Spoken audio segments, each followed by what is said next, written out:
Tak, bugun assalomu alaykum hammaga. Aziz o'quvchilar, yaxshimisizlar? Bugun ya'ni borliq haqida gaplashamiz biz. Borliq tuzilishi haqida. Biz o'ylaymiz yerdan boshqa sayyoralar yo'q, yerdan boshqa yashash joyi yo'q debdi. Ya'ni hozir man sizlarga tushuntirib beradigan narsamni bu fan, bilim sifatida qabul qilasizlar. Ya'ni ongingiz kengayishi uchun. Ya'ni hayotga boshqacharoq qarashni, boshqacharoq yashashni boshlash uchun.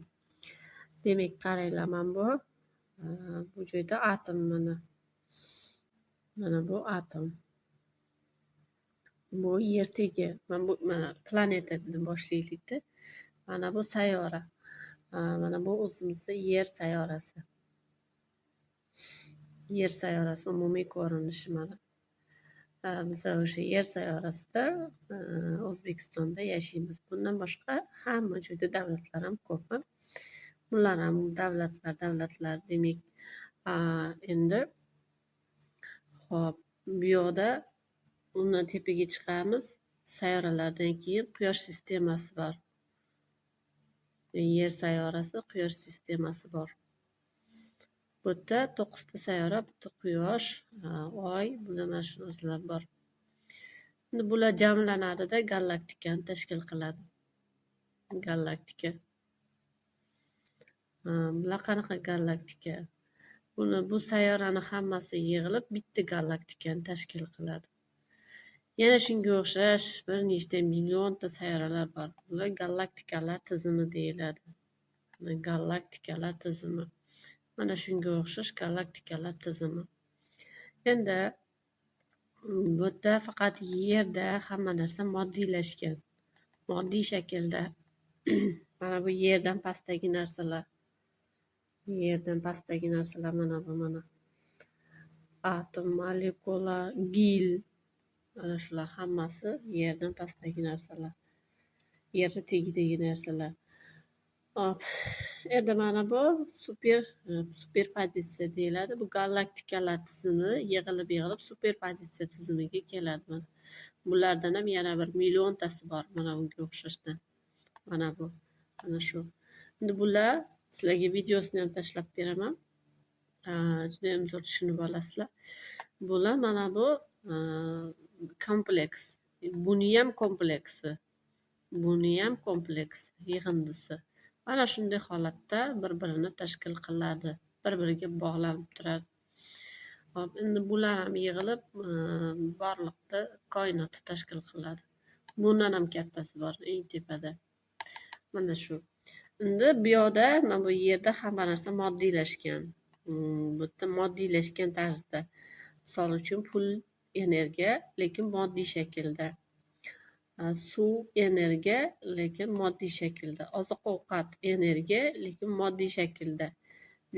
Yerda 3D formatda hayot bo'ladi. Bu yerga yozaman hozir. Yerda 3D hayot formati kechadi. 3D format. Hamma narsa moddiylashgan. Hamma narsa moddiylashgan. Hamma narsa moddiylashgan. Demak, biz oziq-ovqatimiz, yeydigan, kiyadigan, ichadigan hamma narsamiz, avtomobilimiz, bularning hammasi moddiy. Ya'ni qo'lingiz bilan ushlab ko'ra oladigan, buni his qilmaysizda, faqat qo'lingiz bilan ushlab ko'ra oladigan har qanday narsa bu moddiy narsa deb aytiladi. Endi bu yoqqa ko'tarilganingiz sari yerdan bu yoqqa qarab ko'tarilganingiz sari va bu galaktikalarga bunga qarab ko'tarilganingiz sari ya'ni ong ko'tarilishi kerak. 5-D, 6-D, bu yoqda 4-D qolib ketdi. 7-D formatdagi hayot tarzi va onglar mavjud. Onglar, bular ong, energiya. Sodda tarzda tushuntirdim. Mana shu. Demak, men bu ongdan chiqib bu yoqqa ko'tarilganingiz sari sizni mana bu человекda odam hozir o'zini ustida ishlayapti. Tana plus ong ustida ishlayapti. Tana bilan ong ustida ishlayapti.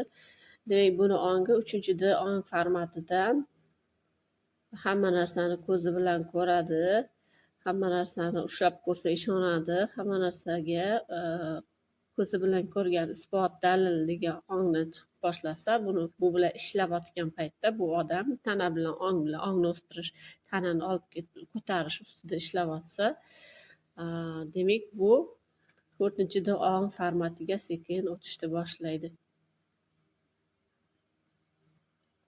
Keyin bundan ham chiqib 5D ong, 6D mana shunaqa qilib tepaga ko'tarilib ketaveradi. Lekin bu 3D ongni o'zidan chiqib ketishni o'zi bitta qiyin narsa.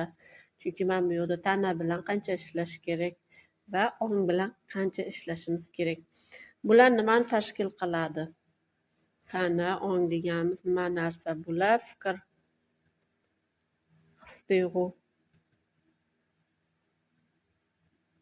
Fikr, his-tuyg'u.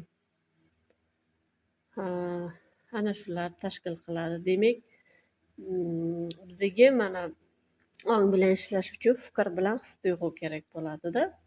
Mana shu ikkalasini tozalashingiz kerak bo'ladi. Shunda ongingiz tozalanib, tepaga ko'tarilishdi, mana 3D'dan 4D formatiga ko'tarilishni boshlaydi. Endi tanaga qanaqa ishlash kerak?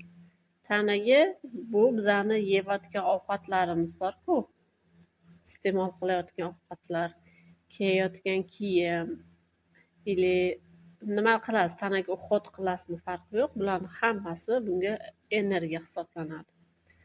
Energiya hisoblanadi. Bular hammasi tanaga resurs bo'lib kiradi, energiya bo'lib. Xo'p, endi qandoq qilib chiqadi? Ya'ni mana bu 3D ong formatida ko'p narsalar og'irlashgan holatda bo'ladi. Og'irlashgan holatda. Ong ham og'irlashgan, tana ham og'irlashgan holatda bo'ladi. Ya'ni muammo, qiyinchilik mana shunaqa ongda yashaydi. 3D ong formatda inson. Endi 3D ong formatidan 4D ong formatiga o'tishi mana bu ikkala instrument berilgan bizlarga. Ong bilan tana berilgan. Ana shu ikkalasini tepaga ko'tarishimiz kerak. Qanaqa qilib ko'taramiz? Endi ong mana plus tana deylik barobar. Bu yerda har bir narsa vibratsiyaga ega. Vibratsiya degan narsa bor. Chastota. Chastota deb tushuntiraman. Chastota. Demak, siz tanangizga mana bu body tanaga nima ovqatlar yeyapsiz? Nima iste'mol qilyapsiz? Sizni chastotangizni tushiradigan ham o'sha oziq-ovqatlar, siz chastotangizni tepaga ko'taradigan ham o'sha oziq-ovqatlar. Yoki tanangizga qanaqa mashq qilyapsiz? Fizkultura qilyapsizmi? Yoga bilan shug'ullanyapsizmi? Bular ham o'sha ko'taradi, chastota ko'tarilib boradi. Va bu tana, mana bu tana o'zidan chastota tarqatadi mana bunday shaklda. To'lqin tarqatadi. Mana shunday shaklda to'lqin tarqatadi. Ana shu to'lqin 3D formatida juda past bo'ladi. Vibratsiya past bo'ladi.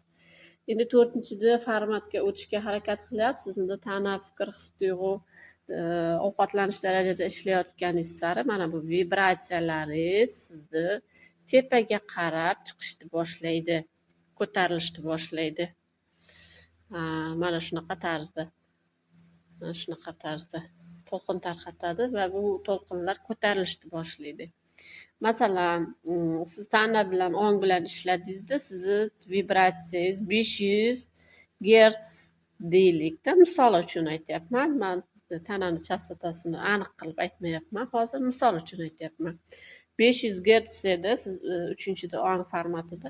Endi bu bilan 2 yilmi, 3 yilmi ishlayapsizda, qarabsizki 1000 ga chiqdi. 1000 Hz. Tanangizni chastotasi.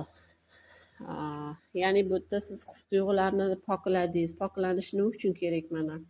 His-tuyg'ularni, qo'rquvlardan xalos bo'ldingiz, nafratdan xalos bo'ldingiz, alamdan, kimnidir g'iybat qilishdan, mana shu past chastotalar deyiladi. Past chastotalardan xalos bo'ldingiz, fikrlashingizni pozitivga o'zgartirdingiz va sizda ongingiz yuqoriga qarab ko'tariladi. Tanangizni va ongingizni chastotasi ko'tarilishni boshlaydi va tana uchun ham yoga, sport, qanaqadir yana bir mashg'ulotlar berdingiz, oziq ovqatni sifatli berdingiz, oldingidek nimalar bermadingizda, ya'ni qiyin og'ir narsalar bermayapsiz, tana uchun yengilroq hazm bo'ladigan narsalar beryapsiz. Demak, bu paytda tana nima qiladi? Yengillashishni boshlaydi, ya'ni uchishni boshlaydi. Undan keyin esa chastota ko'tariladi. Tana yengillashsa, tana yengil bo'lsa, chastota ko'tariladi. Tanani chastotasi ko'tariladi. Tana bilan ongni birgalikda olib ketasizlar.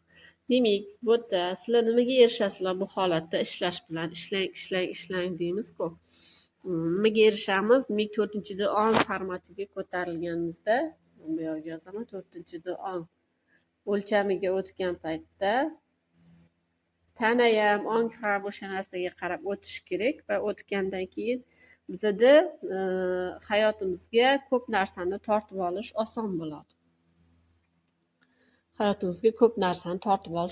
bo'ladi. O'ylagan narsamiz sekundda oldimizga kelib turaveradi. O'ylagan narsamiz, his qilgan narsamiz ertasi kuni yoki shu kuni oldimizga kelib turaveradi. Demak, bizada nima uchun shunaqa bo'ladi? Hozir yana tushuntirib beraman. Mana demak, biz 4-chi D formatiga o'tdik. 4-chi D formatiga o'tganimizdagi mana bu odam. Buni ham tushuntirib beraman. Mana bu odam. Demak, bu 4-chi oddiy ong formatiga o'tdi. Shu o'lchamda, 4-chi o'lchamda yashaydi bu odam. Hop, bunda nima bo'ladi? Demak, bizga yuqoridan kosmosdan bu miyamiz, bu miya energiya tarzida fikrlar keladi.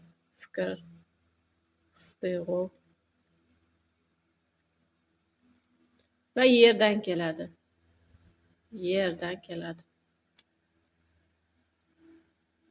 Pastki o'lchamda. Bular qanaqa tarzda ishlaydi? Endi bizga mana bu biza xafagarchilikdan, nolishdan 3-chi ong formatidan tozalanib bo'lganimizdan keyin ma'lumotlarni qabul qilish tezlashadi. Miyamiz ma'lumotlarni mana shunday tez qabul qiladi. Shuning uchun ham bizning hayotimizda voqea hodisalar tez bo'lib ketadi. Sirazi o'ylagan narsangiz amalga oshib ketadi. Oldinlari siz 3-chi ong formatida past chastotada yashagan paytingizda 6 oyda yoki siz o'ylagan narsa 1 yilda, 2 yilda oldingizga kelgan bo'lsa, siz agar bu holatda ong ostingizda muammolar bo'lmasa, o'sha narsani tortib olish oson bo'ladi. Hayotingizga tez kirib keladi. U pulmi, sog'lig'ingizmi, munosabat masalasidami, orzularingizmi, xohishingizni farqi yo'q. Mana shu tez kirib keladi. Chunki mana bu yerda energiyani to'sib turgan bloklar yo'q bo'ladi bu ong formatida. To'lqinlarni bijirtirib, mana bu o'tkazmay turadigan kir energiyalar, pastki energiyalarni tozalanasiz. Sizga faqat yuqoridan, kosmosdan, koinotdan toza energiya keladi, miyangizga keladi. Miyangizdan to'lqin tarqaladi-ku mana bundoq qilib, miya ham to'lqin chastotasiga ega o'zini. Ana shu to'lqinlar tufayli sirazi sizni tortib olish oson bo'ladi hayotingizga o'sha narsalarni. Istagan narsangizni, tez o'ylagan narsangiz amalga oshib ketadi. Buning uchun esa 3-chi ong formatida qolib ketgan haligi eski fikrlar, eski his-tuyg'ular, bularni tana darajasida tozalash kerak. Tana darajasida tozalamasangiz, bu 3-chi ong formatidagi ma'lumotlar bizani hujayra darajasigacha muasir kir ma'lumotlar tiqilib yotgan bo'ladi. Bularni tozalash shart. Bo'lmasa mana bu 4-chi o'lchamga o'tish qiyin.